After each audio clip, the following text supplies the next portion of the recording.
there are very few composers that you would go to say, you know, we need a certain kind of sound that's idiosyncratic and maybe childlike in a certain way. And of course, I sat in those rooms where unanimously the answer would be, how about Mark Mothersbaugh?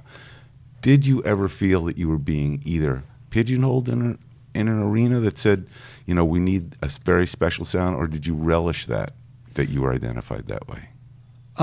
Actually, I found that once I got into composition, I had less of that problem than I did when I was in a band, because when I was in a band, they just thought, we'll sign this weirdo band because David Bowie and Brian Eno says to do it. So they'd sign it, and they had no idea why they were signing us. And then once we had a hit record, though, then it was kind of like, okay, now we see what you do. You can do anything you want on your next record, just do another Whippet. So it's like when I got into working on TV and film, a big part of it was because and that's why I chose the name Mutato Musica instead of using my name to score with, because I wanted not to have people just calling me for Devo stuff. And so, I found that it was a little easier to move around in film than it was, and you know, outside of pop. I'm sure you've told the story before. I'm actually not sure what the pivot was that took you from being in Devo to scoring your first either film or TV show.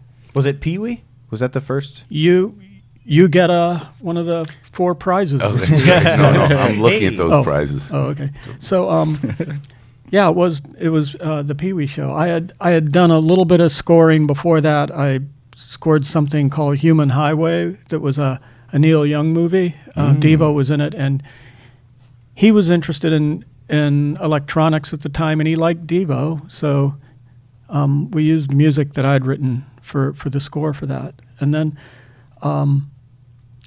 you know, bands are like, you know, they're like a virus in a petri dish, you know, where they, you know, it grows for a while and then it dies off, and then, you know, you got to go to the next thing. And I'd done this thing where I'd done 6 albums with the band, where you write 12 songs, you rehearse them, you go record them, you then put together a live show and do your merchandise and figure out what you're going to wear on stage and what you're going to do on tour, and then you do that and go out around the world, and then you come back, and a year later you do 12 more songs.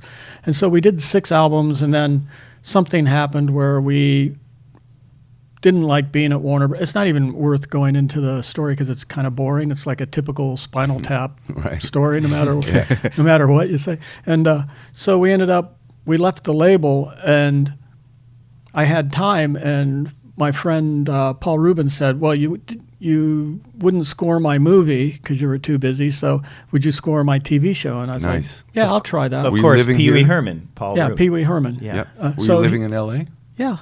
And so he was in New York at Broadway Video shooting it, but I'd get a tape on a Monday, I'd write 12 songs worth of music on Tuesday, record them on Wednesday, put it in the mail, because, you know, back in those days there wasn't internet stuff. So a courier would carry it to New York on Thursday, and Friday they'd cut it into the show, and Saturday we watched it on TV. And 12 songs in one day? Well, I mean, you know, like a half-hour show. Yeah. You know, albums were 20 minutes back in those days, 25 minutes to do an album. And so it was kind of about the same amount of music. And then Monday I got another tape, and I was like, sign me up for this job. Because I loved performing, but the idea of creating was more interesting to me. And so I just got the bug and just...